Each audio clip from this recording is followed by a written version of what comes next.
আজকে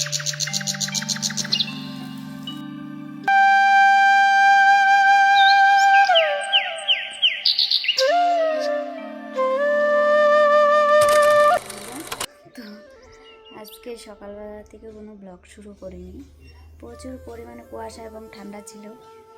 আর আমার কাজ করতেও লেট হয়েছে। লেট বলতে কি, ওই সকালে উঠান ছাদ দিয়ে সকালে রান্নাঘরের কাজ কালকে রাত্রে কিছু করে রেখেছিলাম, তো তার জন্য সকালে চাপ ছিল না, তাই চা মুড়ি খেয়েছি। আর তারপর একটু রৌদ্র উঠতেই সমস্ত কিছু ধুয়ে কেচে মেলে দিলাম, যেহেতু রৌদ্র উঠে পড়েছে তাই। আর এখন রান্না বান্না শেষ, তারপর তোমাদের সাথে কথা হচ্ছে। তো চলো কী কী রান্না হচ্ছে সেটা শেয়ার করি, তারপরে তোমাদের সাথে কথা হচ্ছে। আগে কী কী রান্না হলো দুপুরে, তো চলো একটু তোমাদের সাথে শেয়ার করি। আজকে তো সেরকমভাবে কিছু শেয়ার করিনি। তো এখানে বাপরে, এখানে রান্না করেছি দেখো, ফুলকপি আলু এসব দিয়ে মাখা মাখা করে তরকারি করেছি। দেখো ধোয়া উঠছে, মাত্রই নামিয়েছি। এদিকে দুধ বসিয়ে দিলাম, এদিকে দুধ বসিয়ে দিলাম। আর এদিকে করেছি পালং শাক, এটা পালং শাক রান্না করলাম।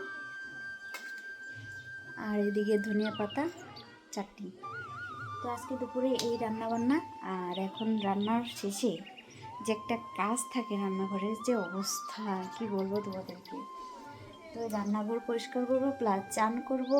তো বিছানাপত্র কিছু রৌদ্র দিয়েছি। আর বেসিংয়ে অনেকগুলো বাসন পড়ে আছে, দেখো বাসনগুলো মাজবো, এটা লাগিয়ে দিই। ওই দিক দিয়ে কথা বলছে, সব শোনা যাচ্ছে। Hello everyone, welcome to back to my channel Mamoni's blog. আশা করি তোমরা বেশ ভালো আছো এবং সুস্থ আছো। আমিও মোটামুটি ভালো আছি এবং সুস্থ আছি। আর একটি নতুন ব্লগে সবাইকে জানাচ্ছি অনেক অনেক ভালোবাসা জানিয়ে আজকে আরেকটি নতুন ব্লগ শুরু করলাম। এদিকে বেড কাভার ধুয়ে দিলাম, আর এদিকে এগুলো রৌদ্র দিয়েছি। কালকে বাবু বিছানায় শি করে দিয়েছিলাম, তার জন্য এগুলো রৌদ্রে দিলাম। এদিকে রৌদ্রে দিলাম একটু। আর এখন তাতানকে চান করাবো। আগে জানো তো, এখন আর রান্নাঘরে পরিষ্কার করতে গেলে একটু সময় লাগবে, তাই দুধটা নামিয়ে আগে কী করবো বলো তো, ওই তাতানকে চান করিয়ে দিই। কালকে ওকে চান করানো হয়নি, তো ভাবলাম এখন চান করিয়ে দিই, তারপরে আমি চান করবো। পরে এই কাজগুলো একটু বিকালেও করলে অসুবিধে নেই। দুপুর হয়ে গেছে জানো তো, প্রায় 1টা বাজে। কখন চান করাবো বলো? আজকে ঠান্ডার জন্য আর জামা কাপড়ও কাচতে লাগতেছে, তাই কাচতে কাচতে অনেক দেরি হয়ে গেল। তো যাই, আগে তাতানকে চান করে তারপরে আমি চান করি, এই আর কি। অনেক কাজ পড়ে আছে জানো তো, এই সকাল সকাল কাজ না করলে এত কাজের চাপ হয়ে যায়।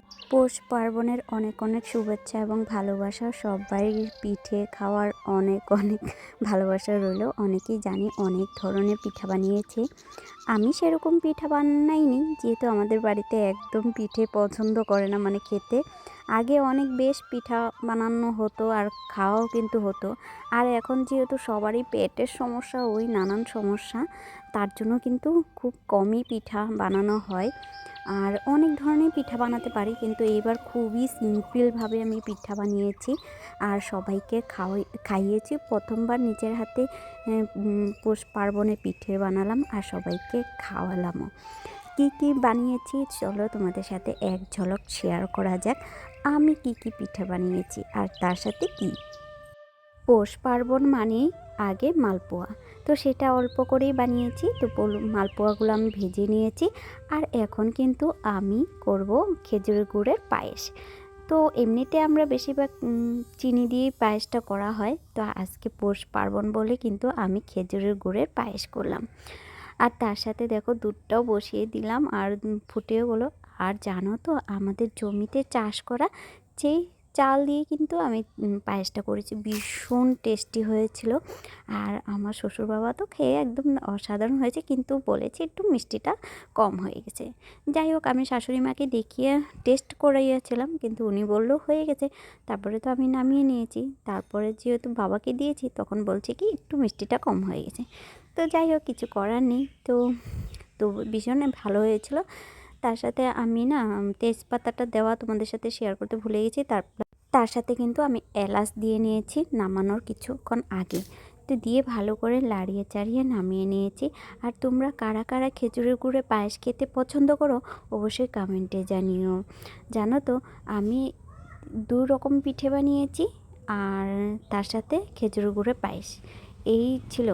জানো তো এখন বানাবো পাটিসাপটা। পাটিসাপটার জন্য আমি নারকেল কুড়িয়ে নিয়েছি আর এটাকে একটু পুর বানিয়ে নিয়েছি।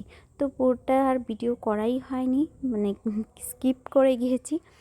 তারপরে দেখো আমি বেটারটা পাটিসাপটার জন্য বেটার তৈরি করেছি। সেখানে আমি দিয়েছি চাউলের গুঁড়া এবং ময়দা, চিনি, নুন দিয়ে ভালো করে ব্যাটারটা তৈরি করে নিয়েছি। আর এটা হলো আমার ছেলের ভীষণ পছন্দের একটা পিঠা। আর মালপোয়া তো একদমই খেতে চায় না, আমার বড়ও খেতে চায় না। পাটিসাপটাটা একটু বানালে একটু খায়, এসে এমনি মালপোয়া বা পুলি পিঠা বানালে একদমই খেতে চায় না। তারপরে এবার এগুলো স্কিপ করে গিয়েছি। বানিয়ে তো না খাওয়ার যদি লোকজন না থাকে তাহলে কিন্তু বানিয়ে কি করব বলো তো, তাই আর কি বানানো হয়নি। তো দেখো আমি পাটিসাপটা কিন্তু এক এক করে ভালো করে বানিয়ে নিয়েছি। তো তোমরাও কারা কারা কী কী পিঠা বানিয়েছো অবশ্যই কমেন্টে জানিও। আর আমার পিঠেগুলো তোমাদের কেমন লাগলো জানো তো। আমি বেশিরভাগ তো এখন যেহেতু আলাদা সংসার, তো একা একাই বানাতে হয়। তো একা একাই এবার সব কিছু নিজের হাতে একাই করেছি। শাশুড়ি মাকে একটু দেখিয়েছি লাস্ট পর্যন্ত, যখন করার সময় একটু দেখিয়ে নিয়েছি। তো জানো তো ওনার তো অনেক দিনের অভিজ্ঞতা আর আমরা তো কিছু দিনের অভিজ্ঞতা, তাই না? তবু ওনাকে দেখিয়ে তারপরে পিঠাগুলো বানালাম। তো তোমরাও জানিও আমার পিঠেগুলো কেমন হয়েছে। আর এই ছিল পৌষ পার্বণের পিঠে। আর সবাই খেয়ে তো ভালোই বলেছে, যেহেতু প্রথম প্রথম একা নিজের হাতে সব কিছু, নিজের হাতে গুঁড়া, তোমরা আগের ব্লগে দেখেছো তোমাদের দাদাভাইয়ের সাথে আমি একা একা চাউলের গুঁড়াও করেছি, তো পিঠা বানিয়েছি। তো আজকে এই বানালাম। তো দেখো পাটিসাপটা প্রথমগুলো তো একদম বড় বড় হয়ে গেছিলো, পরে জানো তো ওই উল্টানোর জন্য একদম মানে অসুবিধা হচ্ছিল। তারপরে একটু ছোট ছোট করেই দিয়েছিলাম, যেহেতু কড়াইটা অনেকটাই ছোট, তার জন্য পরে একটু ছোট ছোট করে দিলাম। ছোট ছোট করে বানালে একটু দেখতেও সুন্দর লাগছিল। প্রথমে বড় হয়ে গেছিলো বেশি, তারপরে একটু ট্রাই করলাম ছোট করে দেওয়ার জন্য। তারপরে খেতে কিন্তু বেশ ভালো হয়েছে। তারপরে বানিয়ে কিন্তু বাবাকেও দিয়ে দিলাম সাথে সাথে গরম গরম। বাবাও সকালবেলা খেয়ে একদম ভীষণ ভালো বলেছে। তো অনেকগুলো দেওয়া হয়ে গেছে, সবাই মোটামুটি খেয়ে নিয়েছে। তো এগুলো শেষের পথে, তো তোমাদের সাথে শেয়ার করলাম। তো আজকের ব্লগ এই পর্যন্তই। তো টাটা।